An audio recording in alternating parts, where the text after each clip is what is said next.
আসসালামু আলাইকুম। প্রিয় খামারি ভাই ও বোনেরা, কেমন আছেন আপনারা সবাই? আশা করি আপনারা সবাই খুবই ভালো আছেন। তো আজকে এসেছি হচ্ছে আমাদের মাঠে। তো এইখানটাতে আমরা ভেড়া চড়াতে এনেছি। তো এর আগের এপিসোডে আপনারা দেখেছিলেন যে আমার একটি ভেড়া বাচ্চা দিছে। তো এইখানটাতে একটি খুশির সংবাদ আছে আর একটি দুঃখের সংবাদ আছে। তো আগে খুশির সংবাদটাই শোনাই। তো বেসিক্যালি কালকে রাত 8টার দিকে আমার আরেকটি ভেড়া বাচ্চা দিচ্ছে। তো সেটা আমার পাশেই বসে আছে, বাচ্চাগুলো বসে আছে, আমি আপনাদেরকে দেখাবো।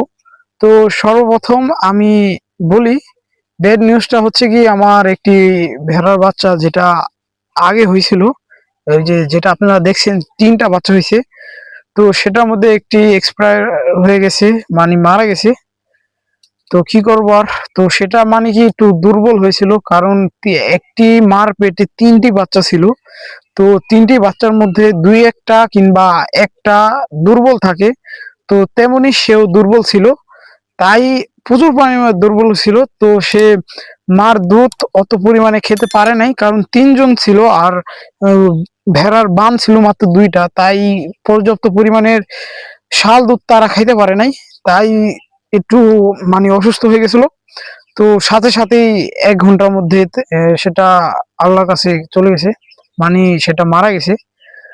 তো কি করার আর। আর খুশি সংবাদটা হচ্ছে, আমি তো বললামই যে আমার একটি ভেড়া বাচ্চা দিছে। তো সেটা আপনাদেরকে দেখাই। তো এই যে সেটা হচ্ছে আমার ভেড়া, এই যে গারলটা।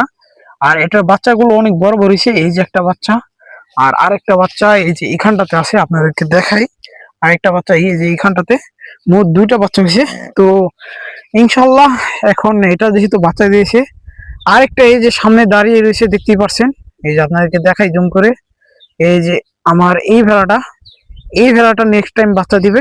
তো সেটার জন্য আমরা অপেক্ষা করছি। তো ব্যাপার না, আমরা দেখবো কতদূর তুরি হয়। তো যাই হোক, ব্যাপার না। আর আপনারা সবাই আমার জন্য দোয়া করবেন। আপনাদের জন্য আমি প্রতিনিয়ত ভিডিও আনার চেষ্টা করি, কিন্তু পারি না। আর বেশি বেশি করে এই ভিডিওটা শেয়ার করবেন সবার কাছে। তো আরো ইন্টারেস্টিং এগ্রো ভিডিও দেখতে চাইলে চ্যানেলটাকে সাবস্ক্রাইব করবেন, বেল নোটিফিকেশনটি অন করে রাখবেন। দেখা হবে আরেকটা শিক্ষণীয় ভিডিও নিয়ে। আল্লাহ হাফেজ।